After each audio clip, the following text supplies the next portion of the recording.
মা মনসা পূজা উপলক্ষে 18ই আগস্ট পুরো দিন ছুটি ঘোষণা করা হলো। এর আগে ঘোষণা করা হয়েছিল যে 18ই আগস্ট দুপুর 2টোর পর থেকে মনসা পুজোর জন্য ছুটি ঘোষণা করা হলো। সেই অর্ডারও পরিবর্তন করা হলো। এই দেখুন বন্ধুরা, আজকে এই অর্ডার। এখন প্রশ্ন হচ্ছে কোন কোন জেলার ক্ষেত্রে এই অর্ডার প্রযোজ্য হলো।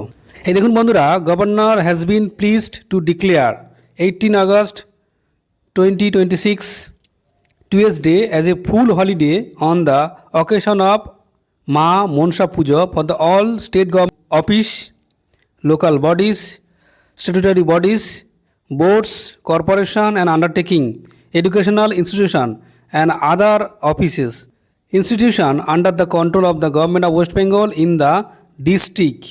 এই দেখুন, বাঁকুড়া এবং পুরুলিয়া কেবলমাত্র এই দুখানা জেলাতেই কিন্তু 18ই আগস্ট সম্পূর্ণ ছুটি ঘোষণা করা হয়েছে, আর অন্য কোনো জেলার জন্য কিন্তু নয়।